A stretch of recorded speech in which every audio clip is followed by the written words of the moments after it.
Assalamualaikum warahmatullahi wabarakatuh.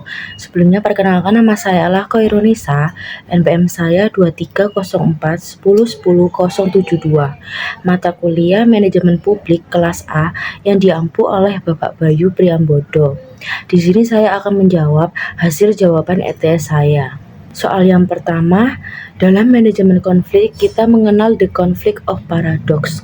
Apa yang dimaksud dengan the conflict of paradox? Jawaban saya, konflik of paradox itu adalah sebuah konflik yang muncul karena ada dua hal yang saling bertentangan, tetapi dua-duanya sama-sama penting dan tidak bisa dipilih salah satu.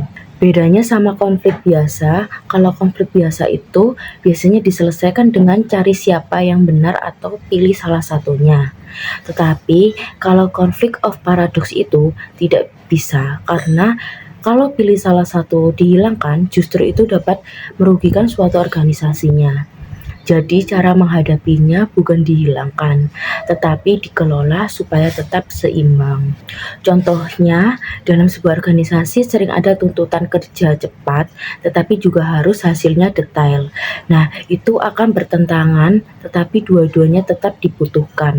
Jadi yang dilakukan bukan milih salah satu, tetapi bagaimana caranya kerja tetap cepat, tapi kualitas juga tetap dijaga. Jadi intinya, konflik of paradox itu adalah konflik yang sifatnya wajar dalam organisasi dan harus dikelola dengan baik, supaya kedua hal yang bertentangan itu bisa tetap berjalan bersama. Soal yang kedua, jelaskan kurva dan berikan contoh terkait kurva di samping dalam perspektif manajemen konflik. Jawaban saya, berdasarkan kurva yang ada di soal, itu adalah sebuah hubungan antara konflik dan kinerja berbentuk U terbalik. Dalam perspektif manajemen konflik, konflik itu tidak selalu buruk, tapi justru harus dikelola pada tingkat tertentu agar bisa meningkatkan suatu kinerja. Pada saat konflik rendah, kinerja juga rendah.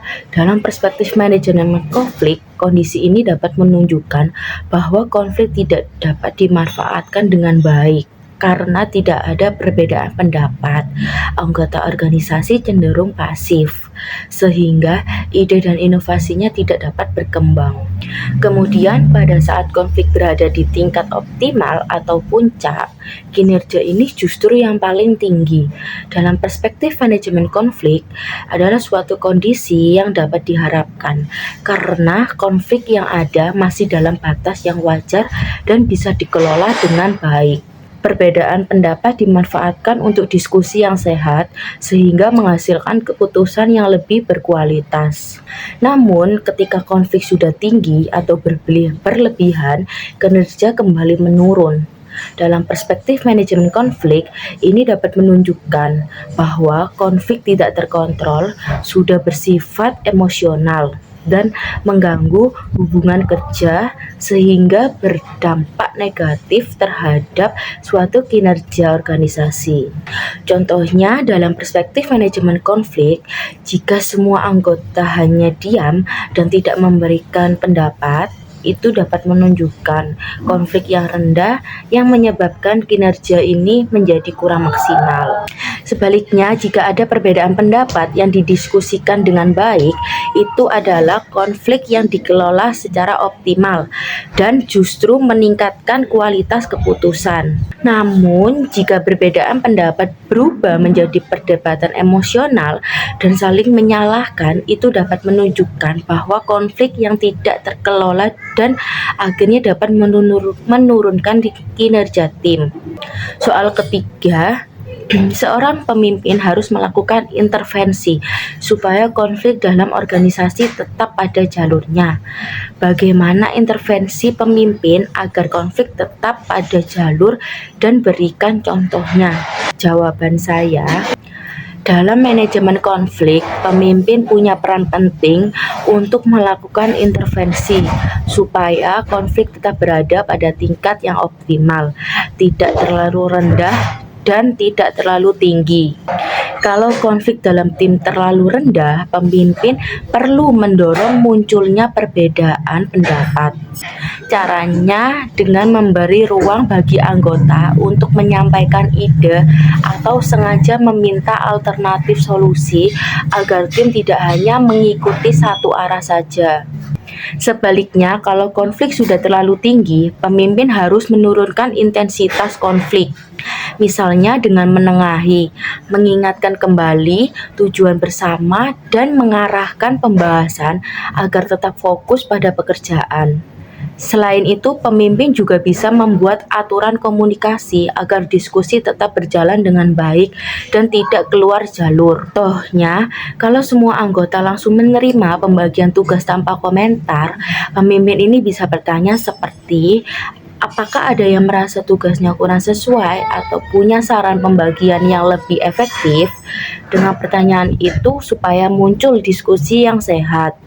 Sebaliknya, kalau terjadi konflik karena ada anggota yang merasa tugasnya tidak adil, lalu mulai saling menyalahkan, pemimpin bisa masuk untuk menengahi dengan cara mendengarkan kedua pihak, lalu membagi tugas ulang secara lebih adil dan menjelaskan alasannya agar semua bisa menerima.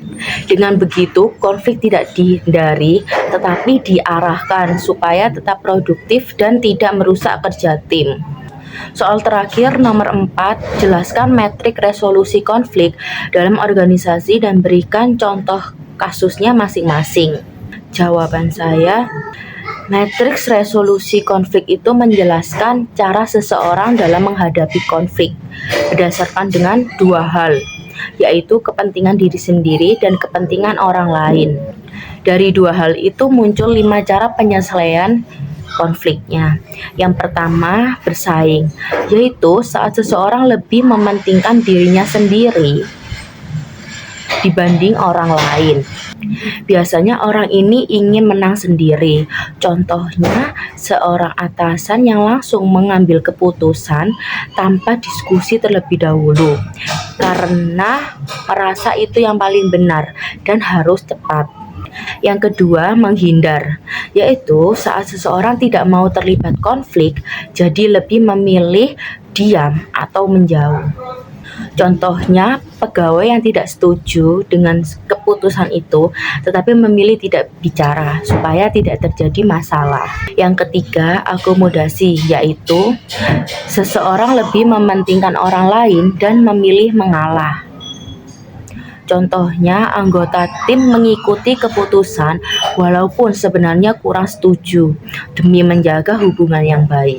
Yang keempat, kompromi, yaitu kedua pihak sama-sama mengalah dan mencari jalan tengahnya. Contohnya, dua orang berbeda pendapat, lalu sepakat mengambil solusi di tengah supaya sama-sama diuntungkan. Yang terakhir, kolaborasi, yaitu kedua pihak sama-sama mencari solusi terbaik tanpa ada yang dirugikan. Contohnya, tim berdiskusi sampai menemukan keputusan yang bisa memenuhi kepentingan semua pihaknya. Jadi dari matriks ini bisa dipahami bahwa tidak semua konflik harus diselesaikan dengan cara yang sama, tetapi tergantung situasi dan bagaimana kita menyeimbangkan kepentingan diri sendiri dan kepentingan orang lain. Sekian jawaban ETS Manajemen Publik saya. Terima kasih. Wassalamualaikum warahmatullahi wabarakatuh.